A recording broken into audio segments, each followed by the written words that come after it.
ఈరోజు కలియుగ దైవం శ్రీ వెంకటేశ్వర స్వామి వారి దర్శనానికి కుటుంబ సమేతంగా రావడం జరిగింది. స్వామివారి ఆశీర్వాదాలు అందరికీ ఉండాలని, ఆ భగవంతుని ఆశీర్వాదంతో రాష్ట్రం అంతా కూడా గౌరవ ముఖ్యమంత్రి చంద్రబాబు నాయుడు గారు చేస్తున్నటువంటి కృషి, ఈరోజు మరి అమరావతి నిర్మాణం కానీ, ముఖ్యంగా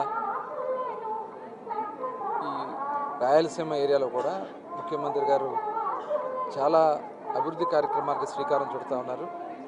అవన్నీ కూడా సఫలం కావాలి. ఏదైతే మనం ఇరిగేషన్ ప్రాజెక్టులకు సంబంధించి మన రాష్ట్రాన్ని సస్యశ్యామలం చేయడం కోసం పోలవరం బనకచెర్ల మరి ఈరోజు ఒక అద్భుతమైనటువంటి కార్యక్రమాన్ని శ్రీకారం చుడుతున్నారు. ఆ స్వామివారి ఆశీర్వచనాలతో అవన్నీ కూడా సఫలం కావాలని చెప్పి, తద్వారా రాష్ట్రం సస్యశ్యామలంగా ఉంటే పంటలతో అందరూ కూడా సుఖ సంతోషాలతో ఉంటారు.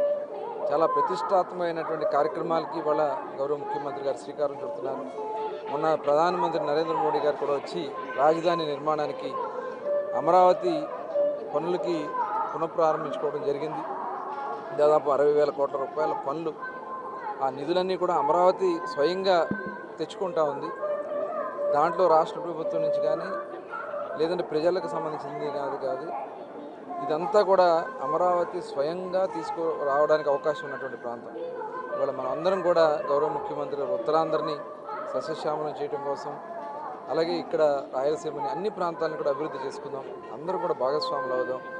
ఈ రాష్ట్ర అభివృద్ధి భాగస్వాములకి అందరూ పాత్ర ఉండాలని మనస్ఫూర్తిగా కోరుకుంటూ, స్వామివారి ఆశీర్వాదాలు ప్రధానంగా ఉండాలని చెప్పి కోరుకుంటూ అందరికీ నమస్కారం.